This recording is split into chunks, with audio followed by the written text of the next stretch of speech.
This episode of TechZilla is sponsored by the United States Air Force, Netflix, and GoDaddy.com. Coming up in this episode, back-to-school notebook recommendations, your digital SLR questions answered by Cnet's very own camera expert Lori Gruden, and some essential Mac tips for the newbie. So fire up a bowl of nachos, grab a fork, and get ready. TechZilla starts now.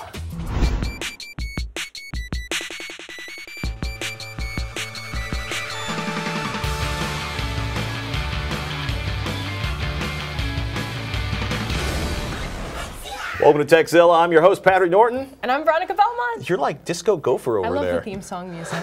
I'm perky. sorry, it just gets me going. Actually, it's TechZilla. Whatever it's called, Godzilla, TechZilla, Veronicazilla, Bearzilla. We got a great show lined up for you today. But before we begin, Veronica, you majored in audio engineering in college, right? I did. You are a trained audio engineer.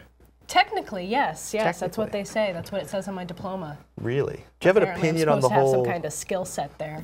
So for cables, do you believe like cable ends and like high-dollar cables have a big difference in audio quality? No.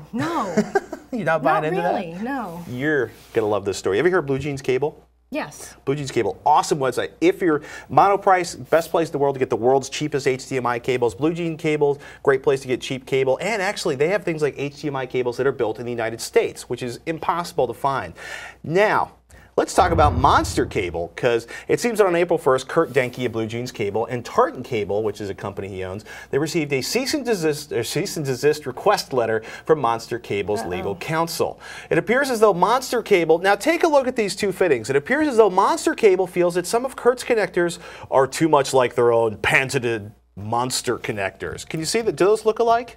Why? Because they have similar colors on them or something? There's no monster on the Blue Jeans Cable. It's ridiculous, but Monster Cable stated that there were multiple patent infringements on the part of Tartan, because, you know, it's an RCA jack, and that all of the products in question needed to be recalled. They also requested an account of the units sold and a report of the profits made from these sales. Oh. Yeah, well, here's the thing. Monster's legal department is kind of like Apple's, only evil, in the sense that they're really big fans of the whole... You mean more evil? More evil. Okay. They're big fans of the cease and desist. They like to throw legal muscle around. They've done some mean stuff.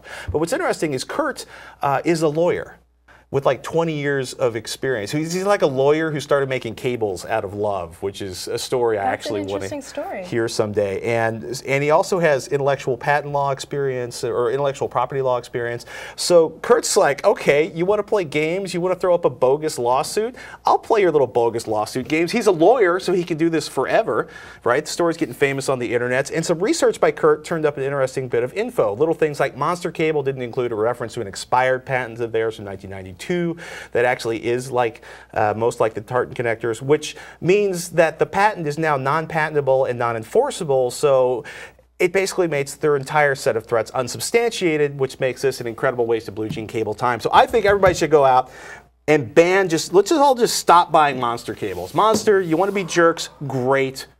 I say we boycott Monster cables. Boycott Monster Cable. Boycott Monster Cable and go buy a Blue Jean Cable today. Well, I have always said to buy the inexpensive version of cables because they're all created equal, really, when it comes down to it, in my opinion.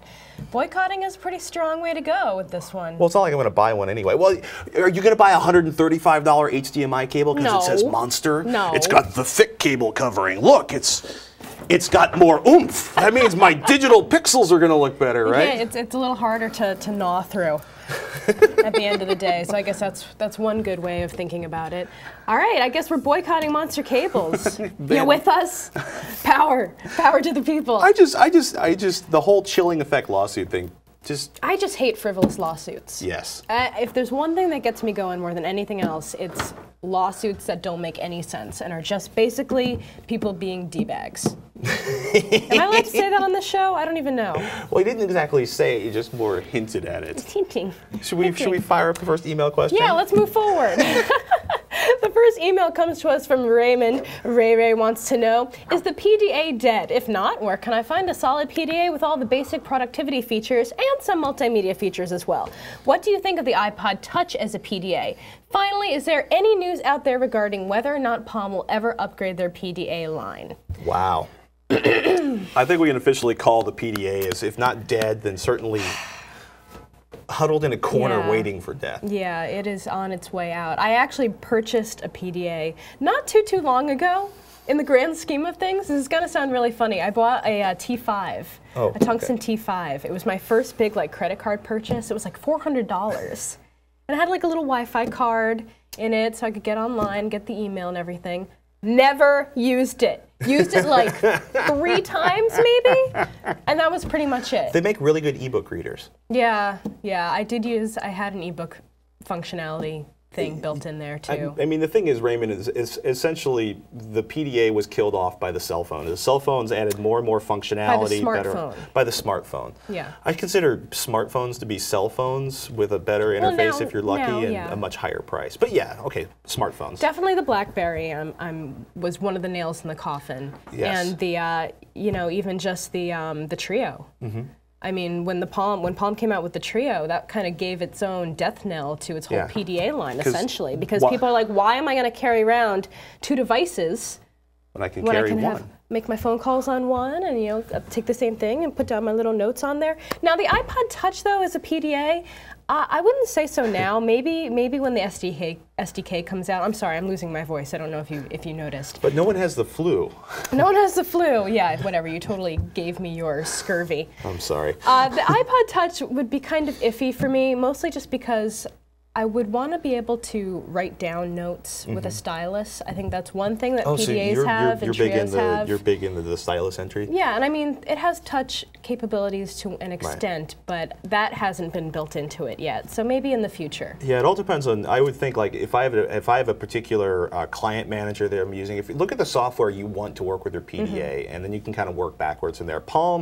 Palm's basically on life support. The Treo phones, I don't know if the company itself is on life support fully, but definitely their PDA line. Yeah. But I mean, until the iPod Touch gets some kind of file manager, I think that's really important for a PDA device. And also, there's nothing that can read Excel documents. I mean, you can look at them, but you can't really edit them or make any changes to them. Yeah. Or even on Numbers, which is obviously an Apple product. I would probably, basically take a look at the Blackberries. Think about the Blackberries. Think about maybe waiting for the next generation of the iPhone.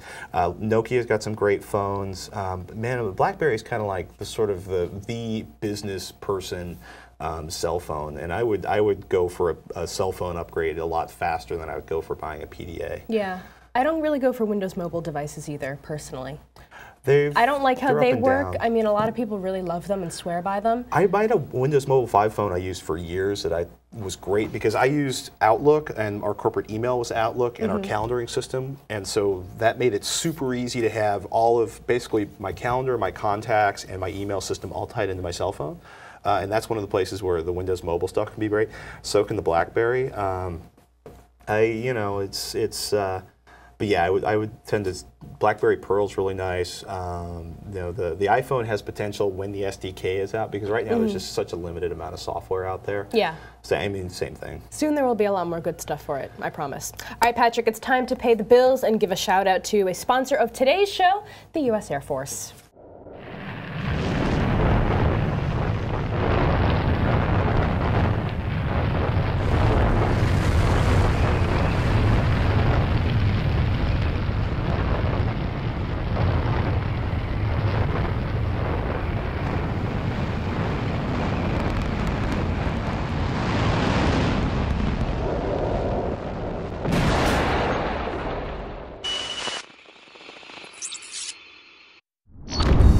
It's time once again for Tekzilla's Gadget of the Week, where we share with you that one gadget, gizmo, or device that makes our lives just a tad easier. This week's pick, Microsoft's Wheel Mouse Optical. While there are literally dozens of mice on the market, we think when it comes to simple, rugged, and inexpensive mousing, nothing can beat Microsoft's Wheel Mouse Optical. With its trademark soap bar-like shape and clickable scrolly wheel, the Wheel Mouse Optical is a perfect fit whether you're a lefty or a righty. Its simple design and no-frills feature set means reliable operation, plus it's compatible with a wide array of operating systems right out of the box, including Windows, OS X, and several distributions of Linux. Although it retails for $20, we found it online regularly for a mere $10. And it's so affordable, Roger bought one for every machine he's ever owned and then some. Matter of fact, Patrick has a clutch of these stashed in his house for everyday mousing needs. Microsoft's Wheel Mouse Optical, a great mouse for any system and any user, and it doesn't cost a lot of cash. All right, Pat, ready for a few more viewer questions? I'm in. Excellent. This next one is from Mark, who wants to know about losing landline phone service in favor of cell-only service. He writes, I am looking at dropping my home phone service completely. What options are there for using my wireless phone service connected to other phones around the house?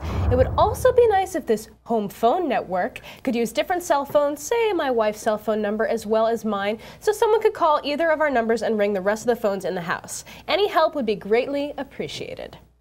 Mark in Minnesota. That's an interesting one because I've heard of devices that will allow you to do a Bluetooth coupling to your cell phone, like basically to kind of use your cell phone's Bluetooth adapter with a home phone unit. I've seen things that are designed to bring your cell phone onto the home phone network, but like... Doesn't that make it like less convenient? I don't know. Like suddenly you're tethered to the wall? Well, maybe he likes the idea of just plugging the cell phone into the cell phone charger and then using any phone in the house. Yeah, I can see that. I guess that would be easier. I gave up cell phones. I gave up cell phones in favor of PDAs and pagers. No, I gave up landlines like 4 years ago. Yeah, I haven't had a landline in probably 6 years, easily. Because everybody uses my cell phone. Everybody has my cell phone. I've had the same cell phone number for a decade. Yeah. So I completely understand giving up the landline because if you don't use it, it's pointless. But let's ask for suggestions in the audience. If you know of some way to bring a cell phone onto the home phone, the regular old POTS network in the house, tell us what it is, because it's an interesting idea. Mm-hmm. Well, there are some services like Grand Central. I mean, it's not exactly what you're looking for. Right, but that'll like route your call. It's one phone number that will ring all your different phones. That's kind of like the inverse of what he wants, though. Yeah, but I mean, if he wants his phones to ring in his house. But he wants to get rid of the landlines. Yeah. So how would Grand Central call your home phone number if you don't have a home phone I'm just number? trying to help, okay? I'm just sorry. trying to think of alternatives. Do you use here. Grand Central? Do you like it? I do use Grand Central. Does it chase you down? I don't no really matter use where it you that are? often because I just don't. Because I already have I haven't figured out a good use for it yet, I guess is what I'm trying to... You like the concept? Yeah, I like the idea very much. It'll track me down wherever I go. Yeah, I just, you know, if somebody's talking to my wife and we want to share the phone, then she throws the phone at me. That's one thing it's hard to do with cell phones is have like a bunch of people in your house talking at once. Isn't there a service where you can come in and then switch over and then you'll be on your like local wireless connection, like it goes from landline to Skype? There are, but that's, well, you know, I wonder if you could do a, man, this one's got me We need stumped. you guys for this one, apparently. If anybody has a way to connect a POTS, plain old telephone system into a wireless phone, let us know, because I'm curious about that one. Yeah, me too. Because it would be something to do with all those phone wires that are hanging around my house. Our next email comes from Jonathan, who says, I'm new to the Mac. I've been using Macs exclusively since December, but I know I haven't even scratched the surface. I'd love to see the applications that you guys consider essential, and also tips, tricks, shortcuts, and other stuff for me to get more out of the Mac. Jonathan, I think we're ready to oblige. And we should also take a moment to point out, we get a lot of email from people about our relationship to Vista, which is complicated, but actually I've recently had a jump in quality of service on my primary Vista machine, because I run a Vista machine every day. And it was interesting. We'll talk about that later. Okay. But a lot of people email us who are like, you guys like are freaking Mac bigots, because you do like 30% of your show is Mac, and only 5% of the people in the world use Mac.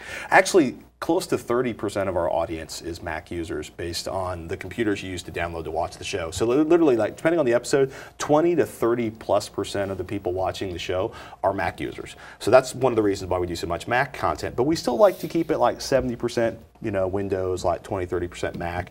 And for the people who've been emailing saying, why don't you do more Linux tips? It's because everybody in our audience that uses Linux knows it better than we do. So,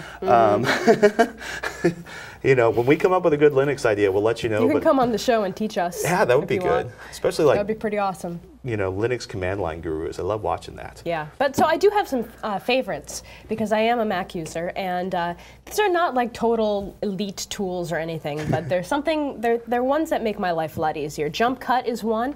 It's kind of like an advanced clipboard, and it sits up in your magic cut and pasting tool.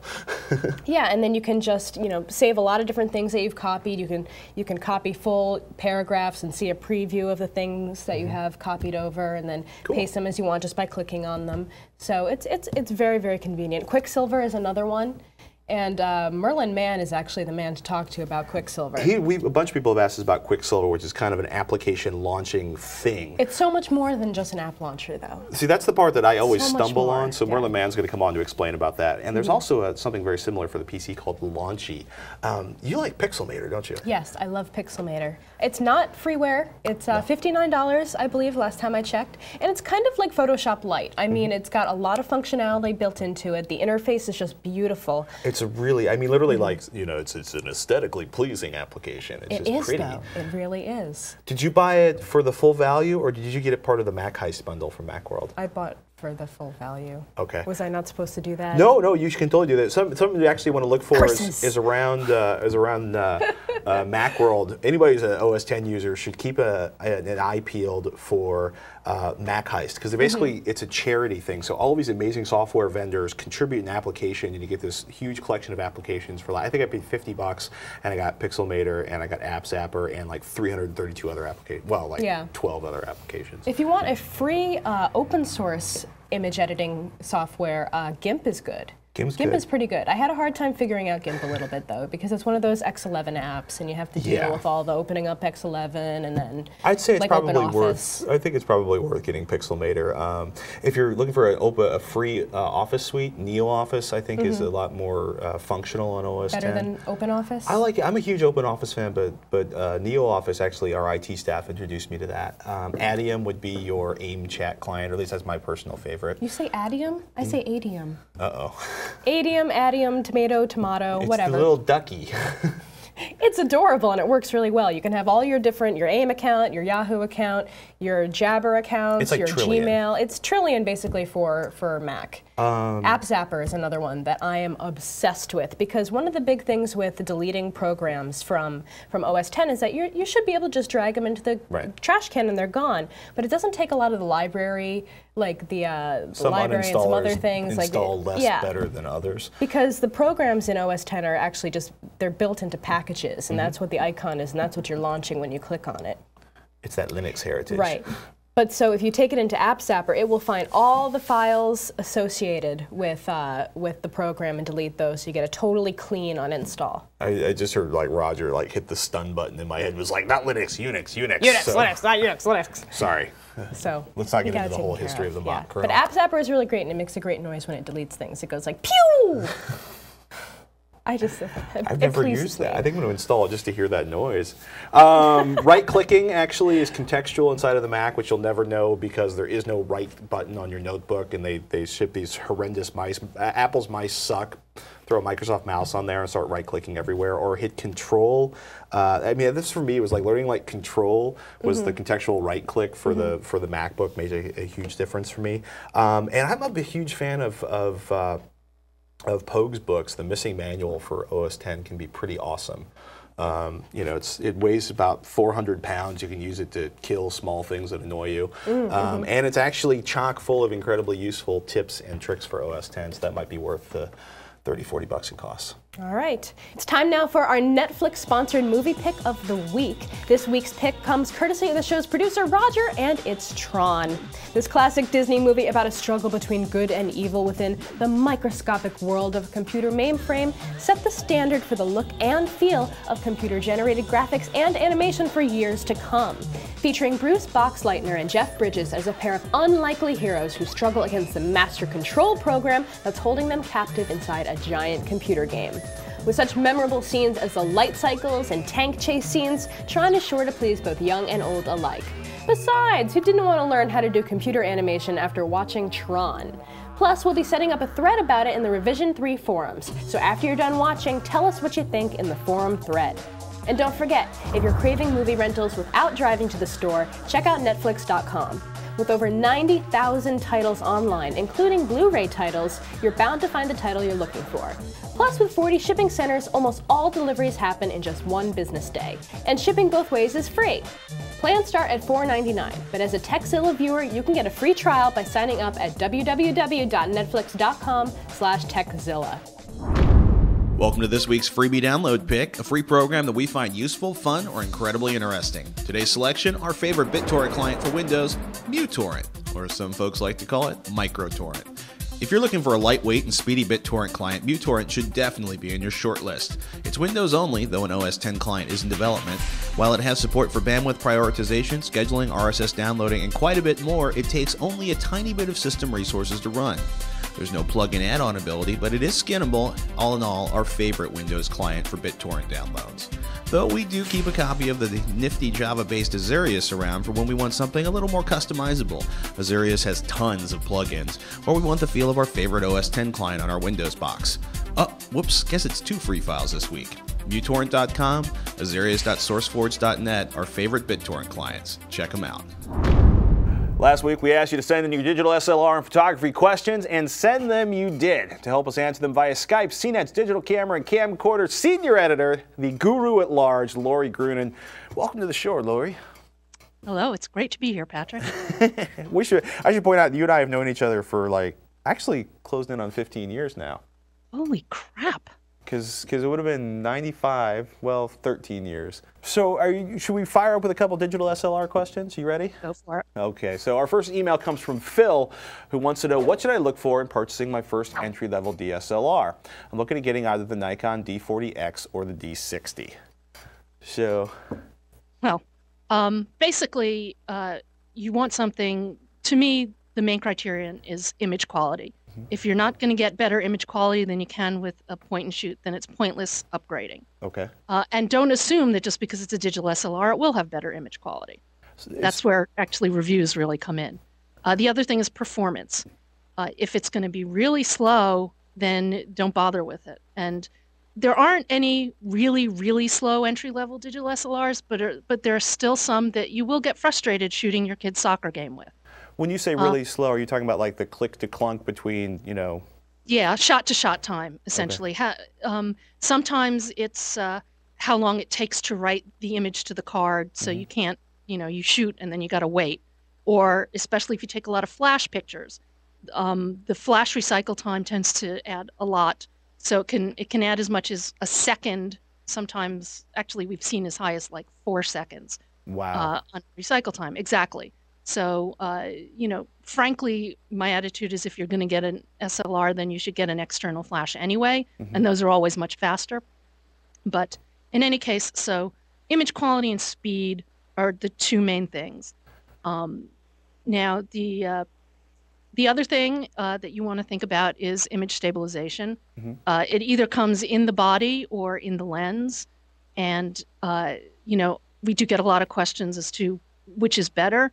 Technically, in terms of how they perform, they're identical. The difference between them is that when it's in the lens, you can actually see the results of the stabilizer while you're looking through the viewfinder, as opposed to when it's in the body, you can't preview that. I never really thought about that before, that you would actually be able to see the results. Is image stabilization, is that more useful, when you're shooting the soccer game or the horse race, or is it more useful in low light situations where you're trying to keep people from shaking and being blurry? Or are they pretty much good for all that? Actually, it's good for all of that. Especially today, you can get as many as 4 stops of latitude, which means you can shoot about 4 whole steps of shutter speeds slower without shake than you would without it. So, quick, to bring it back to one of Phil's product questions in there, he was looking at the D40 and the D60. Are there any significant differences that an entry-level user is going to notice between those two?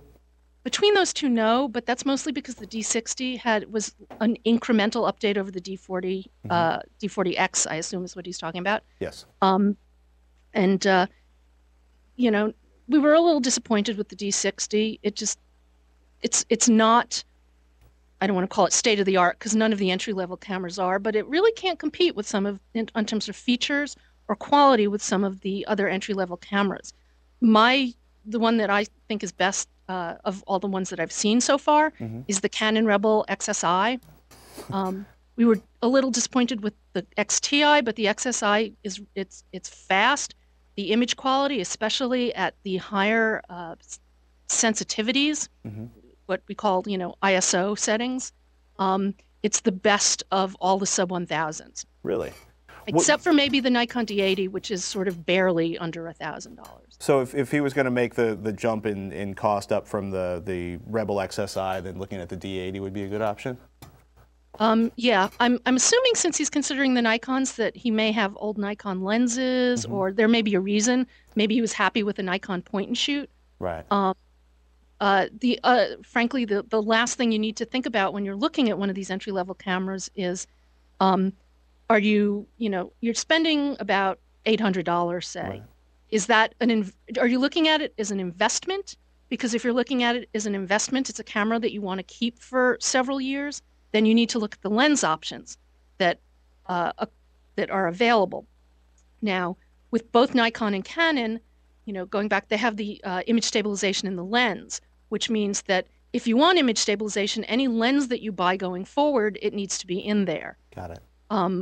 And what happens is it tends to add a little price premium to the lens. Yeah, Canon lenses are especially kind of brutal when or at least for me, or cheap, one or the other.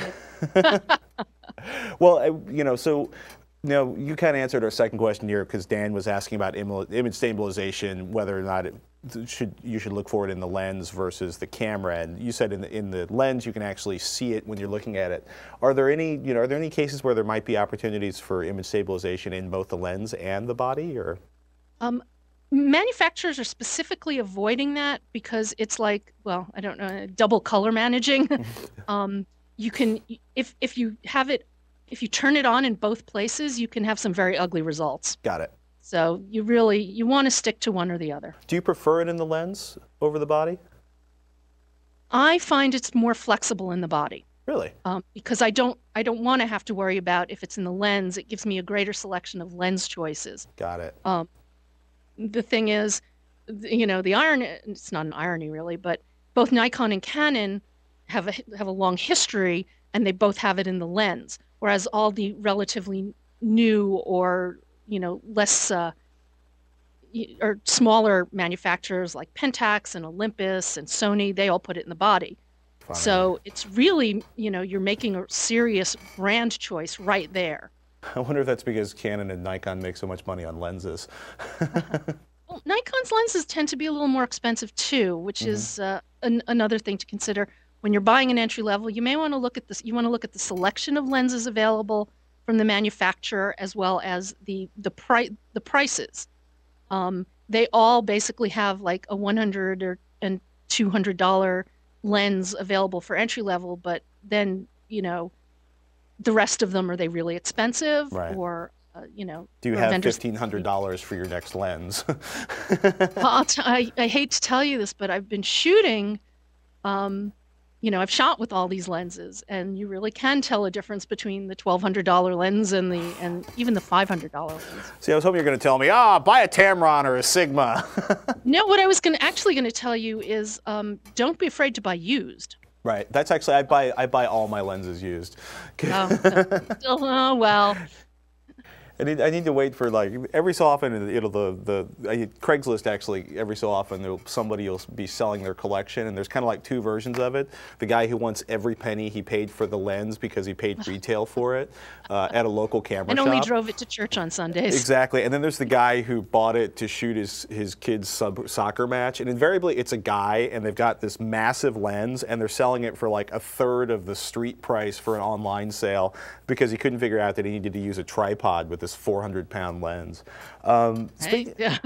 We should ask it. We got a quick. Do you have time for one more quick question? Sure. Another lens question. Damien says, are Canon's L lenses worth the money? And what's the deal with the EFS lenses? Canon has almost as many variations of lenses in the same focal length as they have power shot point and shoot cameras, aka too many options. I agree it can be daunting, but I think choice in lenses is a really good thing because, unlike, point and shoot digital cameras where there's one at every $50 price point and they're all basically the same, within, a lot of them are the same within a price range. You can tell the difference between different classes of lenses. Now, first of all, the EFS lenses are designed to be used with with the smaller sensors of digital cameras. Got it. The L the L lenses and all of the other sort of standard Canon lenses are go way back to their film days. So they're designed to be used with a film size frame or a full frame digital SLR like the 1DS Mark III. So that's the EFS versus all of the others. Got it. In terms of why is there so broad a selection? Well, first, the very low end lenses tend to be really slow, and by slow I mean that they don't have enough latitude to let in a lot of light. They have very narrow apertures even at their widest. So you get like the f5.6, 200 Exactly. to 400 millimeter lens, which is great as long as there's blazing sun above you, or you have a tripod mounted to a concrete block in low light situations. So. And then they get faster as they get more expensive, and then the L lenses have very nice coatings, they're better optics, and so they're faster and they're just sharper and better. But so you'd say basically if you have a digital camera, would you stick to the EFS lenses? I think for an entry level, I definitely start there. Sounds good. So see if we can summarize this. Digital Rebel XSI is your preferred entry-level DSLR now. If you want to step up, or if you have a collection of Nikon lenses you want to recycle, try to get the D80 over the D60. And probably, I would say unless you're saving a ton of money, you're probably not a big fan of buying used digital SLRs. Or at least, except you have to basically make sure there's a big cut in price because you're going to be giving up a lot of performance. Is that a safe assumption there? I wouldn't buy one if it's used, it's okay, but not if it's more than, say, a year and a half old. Okay, because otherwise... Or very high-end. Giving up.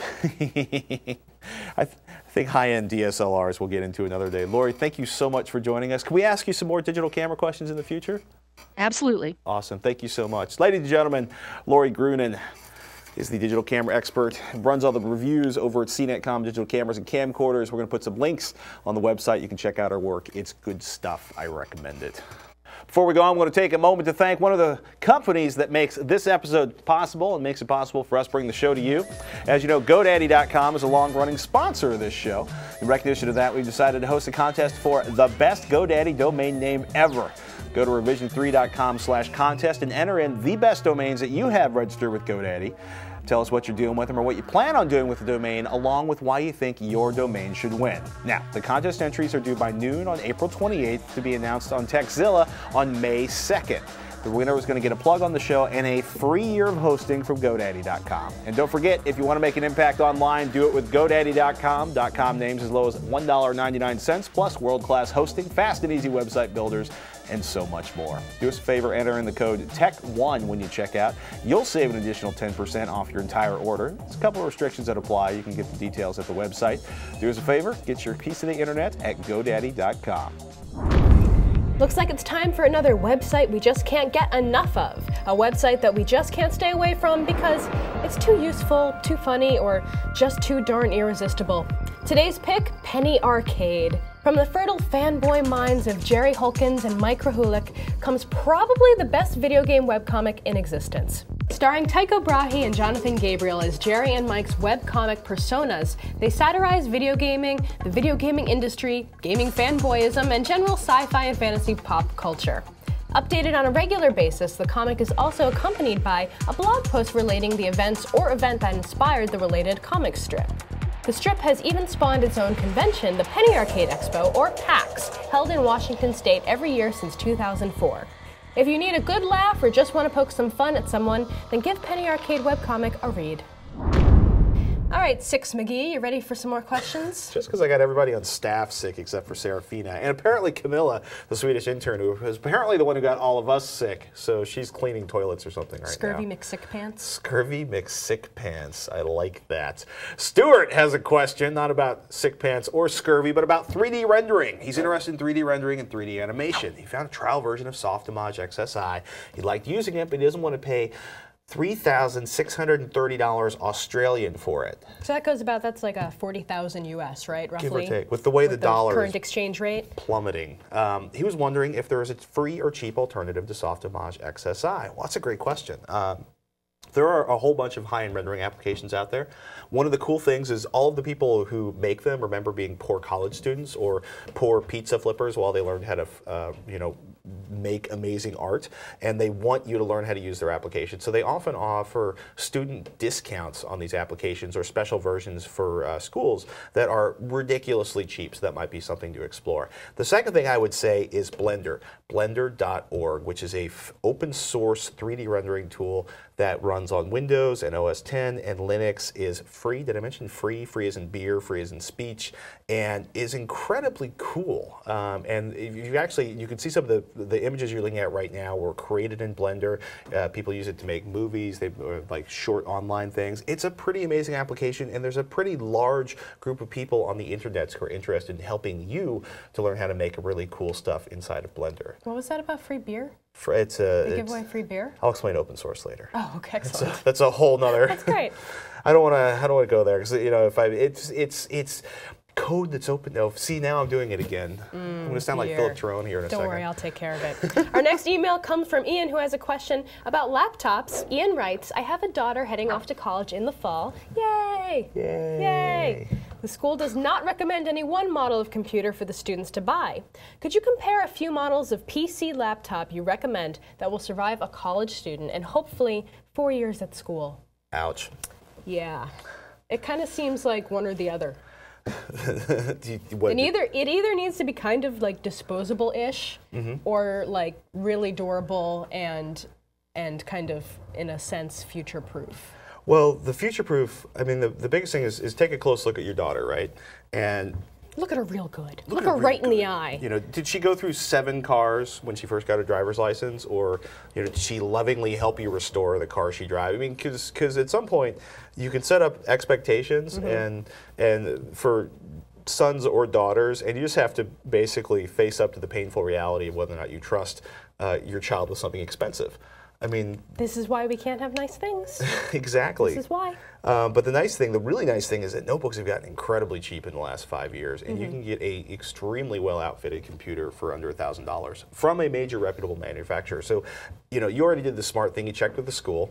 I would definitely also, Mac or PC, buy a Kensington lock or a wallet, or tell your child that they need to basically lock it up in a drawer or something. Because I don't know about what your college campus would like, but mine was occasionally there was times when everything would walk. And invariably we would find it, because our dorms only had 320 people, so if one particular person was stealing a lot of stuff, we eventually found them and hung them out a window until they told us where they hocked it. Senseless. Exactly.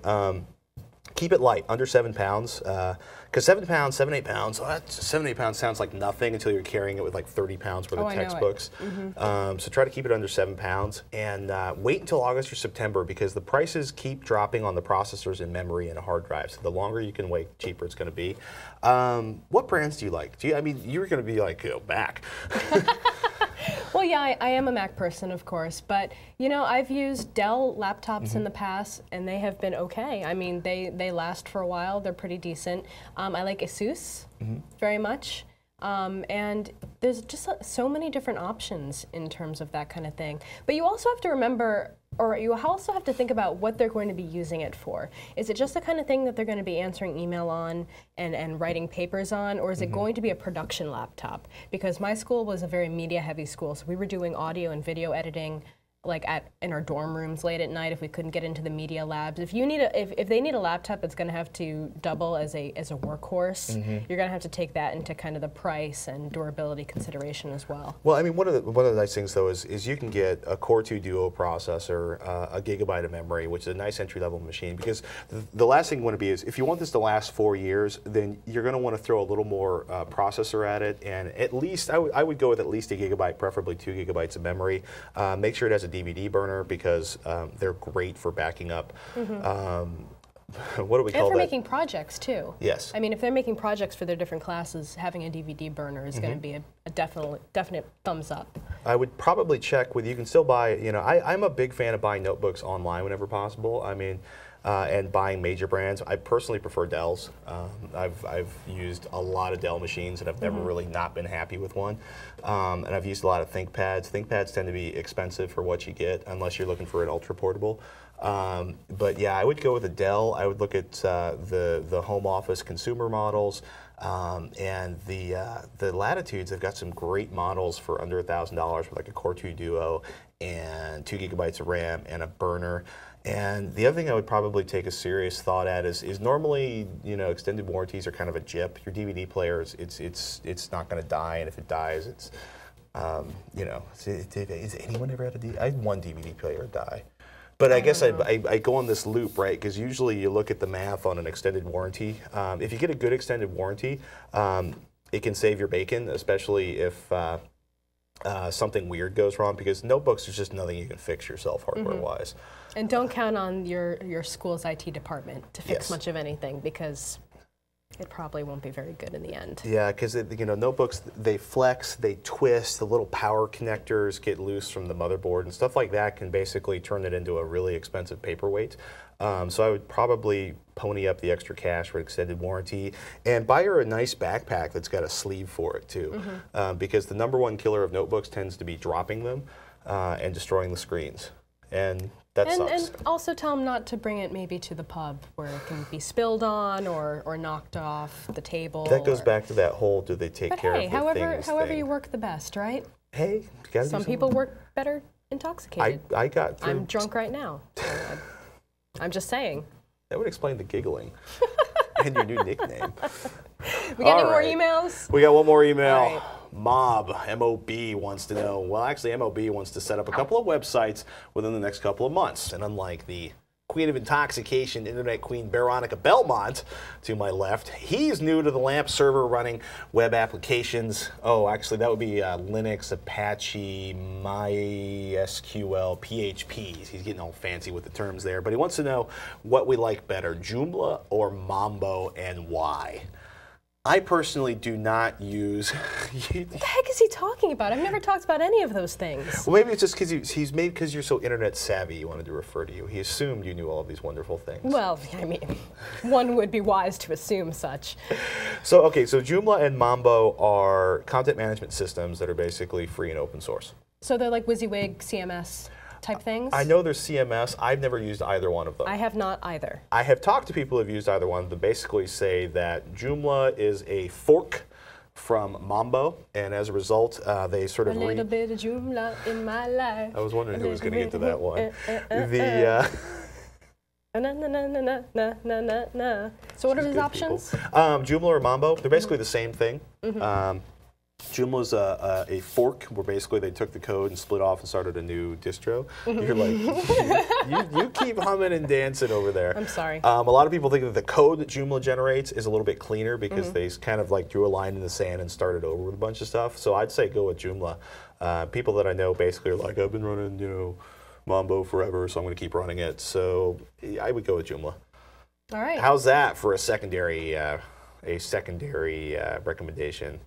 If you guys in the audience have an opinion on the Mambo versus Joomla, do you want to start humming and dancing again? I was restraining myself this time. Oh, don't restrain yourself. Restraint is overrated, especially in the young.